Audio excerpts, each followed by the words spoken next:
So Warhammer Fantasy is awesome, right? But in the 21 years I've been a Warhammer fan, I've only ever dipped my toes into the old world. I was never really a believer until Total War Warhammer came out 9 years ago. Ever since then, I've been one of you. A lover of elves, of dwarves, of lizards, and edgy boys in dark armor, and more importantly, of actually cool fantasy humans. And it was from this love that I retroactively felt the pain of GW's decision to axe the old world so many years ago, and the resentment at the success of Age of Sigmar in our place. They stole our spotlight, they stole our players, our money, and more importantly, they stole our characters. Well, enough is enough. Age of Sigmar has stolen too much. Now it's time to steal some back. In this video, I'm going to point out the characters and models that I think could be stolen from Age of Sigmar and put into the old world with some simple lore changes. Why would I do this? Because fuck them, that's why. And also some of the Age of Sigmar minis look sick and I want to play with them in Total War. Mini number 1, Ashuran Mortarch of Delusion. I didn't massacre that pronunciation at all. Yeah, so who is Ashuran? So Ashuran actually exists in the Warhammer Fantasy universe. He's just dead, like long dead. And yes, I understand what a vampire is. Ashuran is dead. In common story old world lore, he was one of the first vampires, a trueborn. Not just simply the first vampire like in the Age of Sigmar. In life, he was a prince of Nahekararan, in the city of Lamia, right? And was most notable for being a physically strong diplomat and strategist. Despite his strength, he had a bit of an inferiority complex, which he took out on his sister, Neferata. You can probably see where this is going.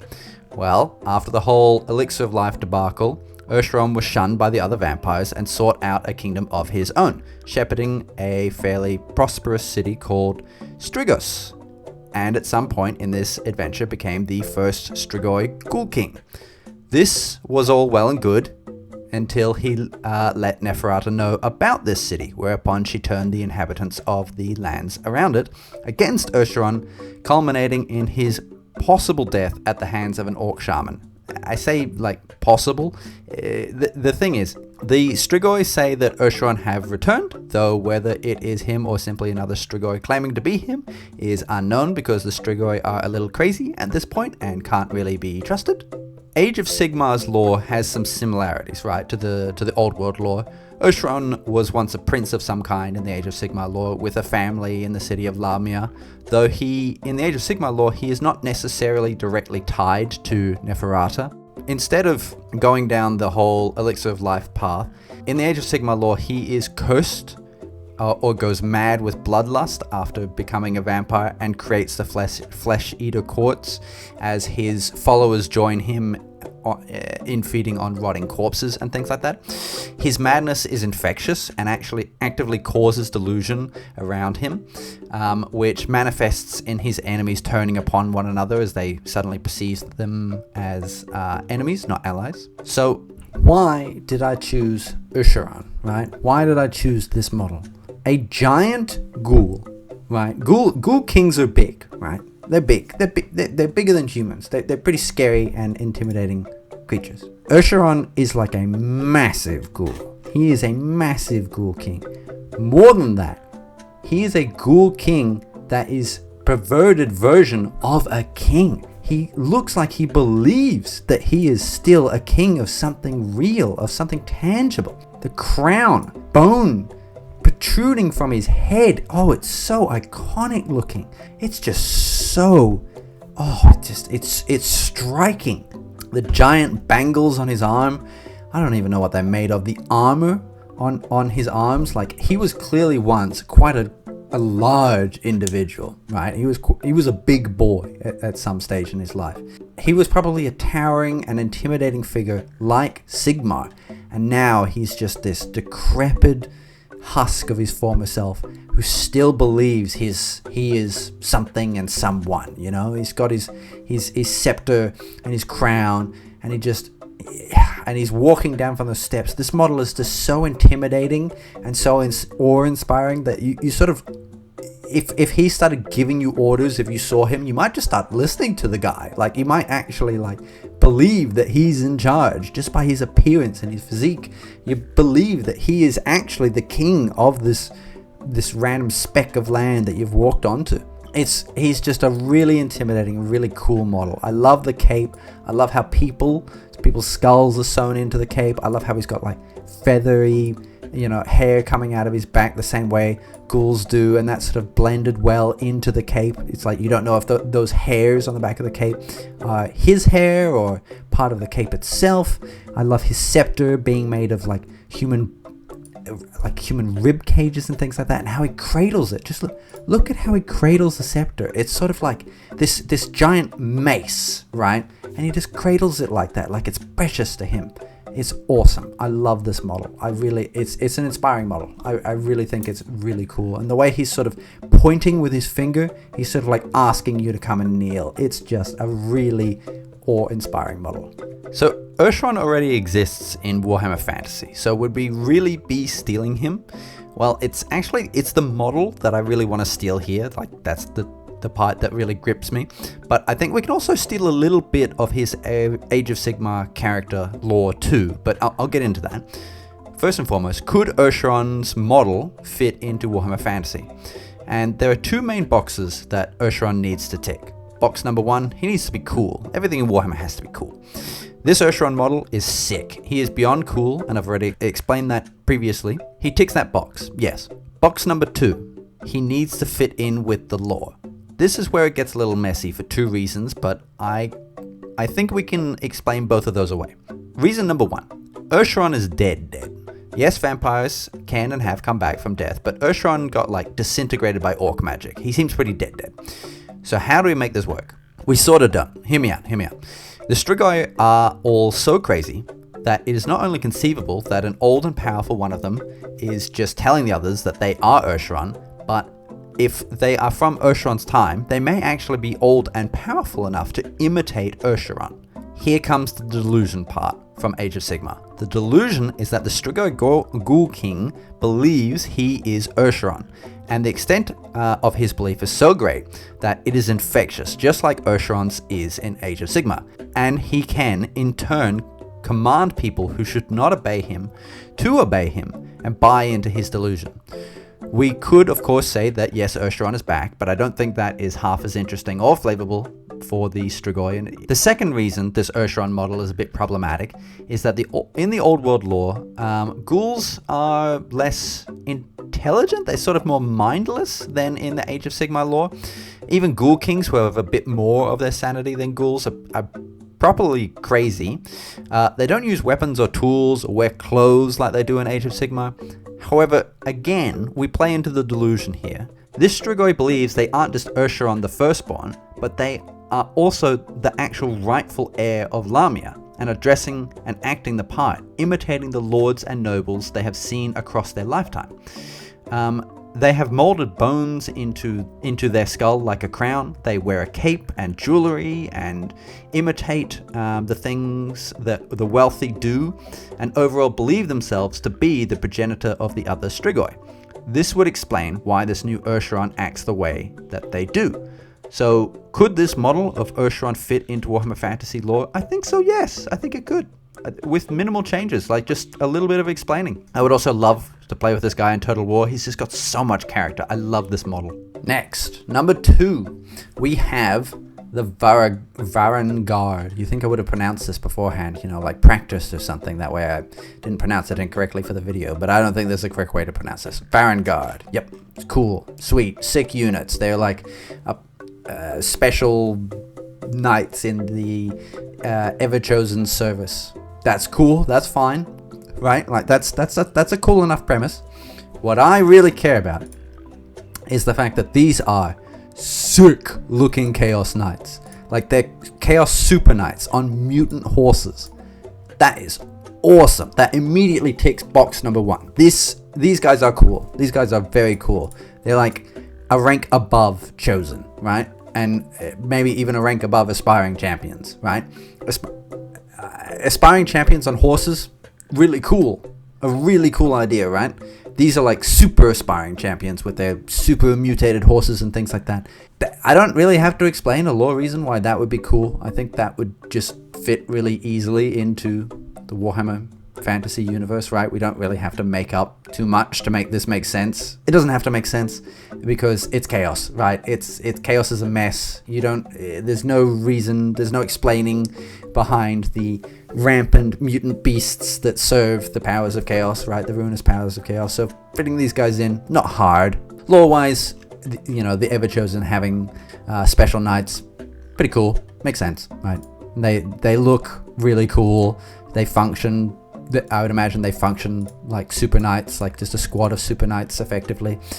And just having mutant mounts is awesome. I actually wish the mounts were slightly more mutated. I wish they had like hands and things like that. They were actually like clawing at the earth rather than just on hooves. But just, to me, these guys are really cool. The idea of like larger knights, more special knights, very cool. It's like Chaos Knights are already super heavy infantry, right? They're really heavy units. Super Knights, love it. Done, sold. I'll take 2. Miniature number 3. Now I'll admit, Dryka, whatever the hell this is, Alariel, a little bit harder to defend than the previous ones. And hear me out. I don't actually care about them, the named part of the model, right? I don't actually care that this is Alariel the Everqueen riding a giant beetle. I don't care that this is Dryka, a tree-person Dryka, right? I don't care about that. I don't care about Belthanos, whatever. I don't care about the named character themselves. You could literally replace them with anything and anyone. My point is that these 3 Wood Elf models are sick. They're so cool. I know I said miniature number 3, like, I was only going to show you one miniature, but hear me out. The idea behind these miniatures is that why don't we have giant beetles, right, in Warhammer Fantasy, right? Maybe that's a little too clean, a little too Age of Sigmar, but these beetles look sick. Just put your hand right over the models on top. Like, pretend that's not Alariel riding that. Pretend that's just like a Wood Elf Ranger riding that. A couple of Wood Elf Rangers riding that. Could you see that in Warhammer Fantasy? Maybe not. Maybe. Warhammer Fantasy has a bit more of a dark tone to it than Warhammer Age of Sigmar, but these beetles are sick. They're just really cool looking models, and I would love to see just anything riding these in Warhammer Fantasy. That would just be, it would be cool. It would tick box number 1. Lore, would it tick box number 2 for lore reasons? Probably not. I don't know any lore reason why giant beetles would be roaming around.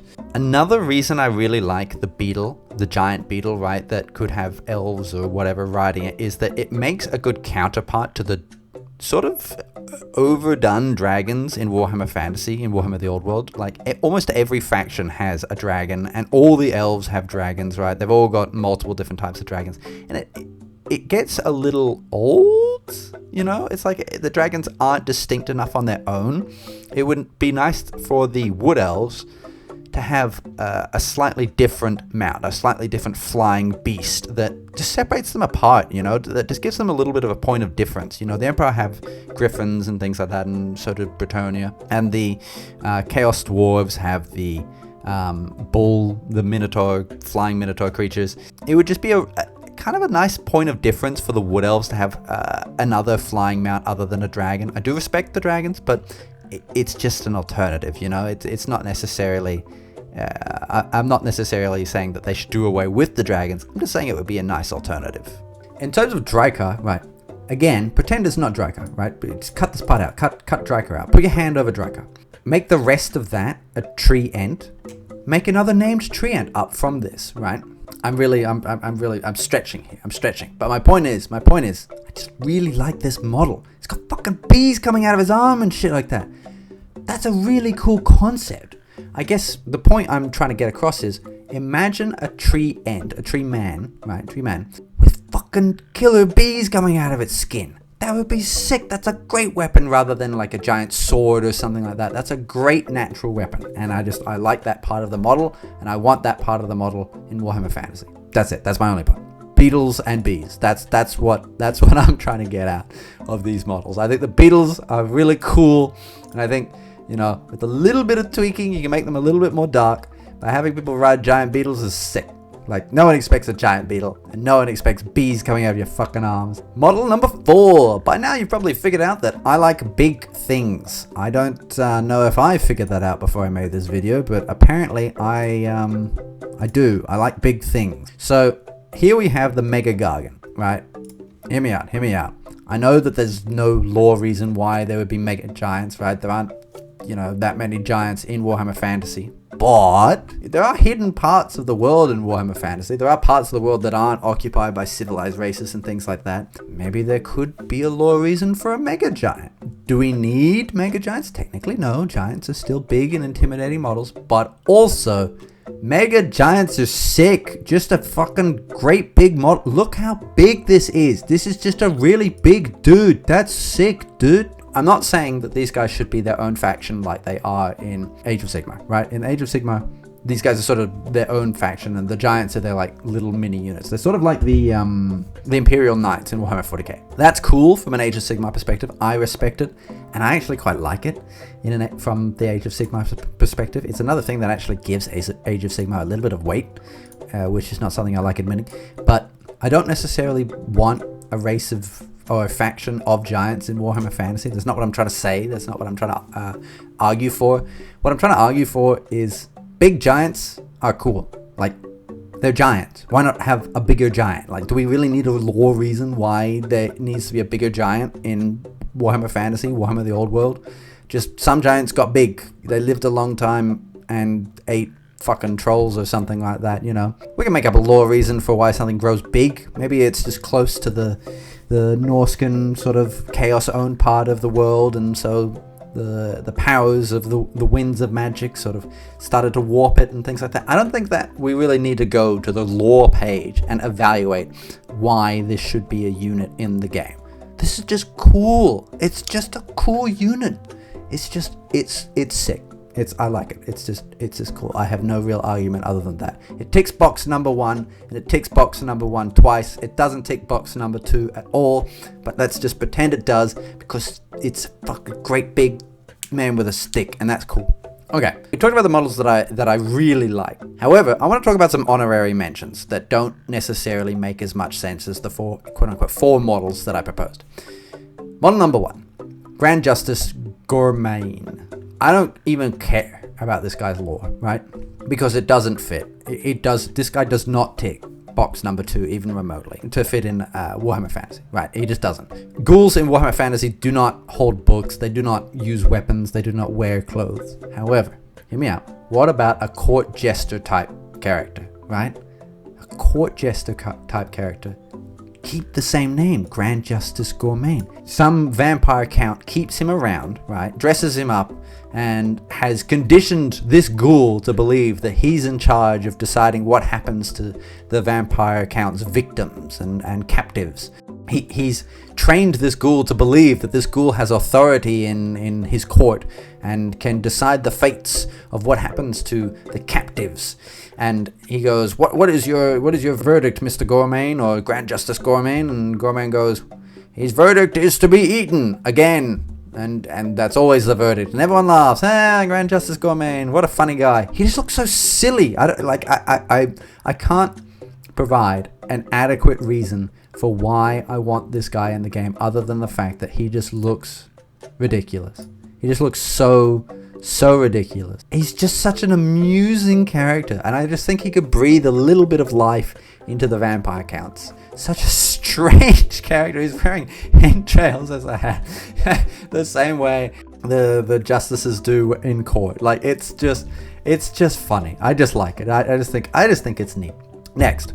Now, wait, before you stop watching this video, hear me out. I don't like Sigmarines. However, I will admit, a couple of the models, maybe 3, look pretty sick. Like, they look pretty sick. Most of the models, not a fan of, but a couple of the models look pretty sick. There is no lore reason why a Sigmarine would fit into Warhammer Fantasy, and I don't think there should be. I don't want Sigmarines in Warhammer Fantasy. However, a couple of priests of the Cult of Sigmar in big, thick armor, not that strange. Maybe it doesn't make all that much sense for them to ride a dragon. That part I can't explain. But having just a big old burly boy in armor is something that already exists in Warhammer Fantasy. Let's just dress him up a little bit more, you know. Let's just give him some fake wings and things like that. Let's make them a little bit crazy. Make them think that they're angels of Sigmar or something like that, you know. We already have crazies of the cult of Sigmar. Let's give some of them a bit of armor and a bit of authority. Like, this isn't too much of a stretch from a priest. All we're doing is just giving a couple of them helmets and some little bits and pieces. This is a griffin. This already exists in Warhammer Fantasy. I'm just saying. This is why these are honorable mentions. I'm not putting forward the idea that these should be in Warhammer Fantasy. But a couple of them look pretty cool. They look pretty sexy. I'm just saying. Anyway, next. So, the next one is especially painful for me. I love necromancers and necromancy in game settings. I absolutely love it. Love it so much. The idea of killing your enemy units and then making those units yours, beautiful. I love it so much. Even if they're worse units, I love it so much. And I also love big things, as you've seen. And I love the idea of armored undead units. I really like the idea of armored undead units because so many undead units are not armored. And these fellas, right? The Mortek cult. Oh, these fellas look so cool. I know that they are just undead Sigmarines. I know. But just look at them. They're just so goddamn cool, man. Oh god, they're undead made from the bones of other undead. That's a sick concept. That's a sick catapult. Or trebuchet, more like. And just this fucking guy, Catacross, it doesn't make any sense lore-wise for him to be in Warhammer Fantasy. I can't even make up a reason. I really can't. Because Nagash is not really a thing in Warhammer Fantasy. At least until the end times where it's... Let's not talk about the end times. Let's not go there. That's a dark place that leads to Age of Sigmar. Let's not do that. But my point is, this guy is really sick. You know, like his model is awesome. It's really cool. He's got his guards and things like that, and he's got the cape, and he's very sort of Roman in appearance. I'm a big fan. I'm just a big fan. I really like this model. I really like these units. I think they just look really cool. They tick box number 1 like 2, maybe 3 times, but they do not tick box number 2 even remotely. Nor will they ever. They just can't tick box number 2. There is no lore reason for them to be in Warhammer Fantasy, but they would be so cool. Anyway, that's all I wanted to say. I just wanted to complain a little bit and to point out that we could have Age of Sigmar models. Right, we could take a little bit back from Age of Sigmar. We could have some of their stuff for once, but I don't know if we ever will. But we could, damn it. Those are just the minis I saw and thought of somewhat absent-mindedly. If you like this video and want me to do another more thorough investigation of the factions, let me know in the comment section. Also, please let me know what minis you think should be in Warhammer Fantasy from Age of Sigmar, because there are a lot of minis in Age of Sigmar that are pretty cool. Anyway, thank you. Bye.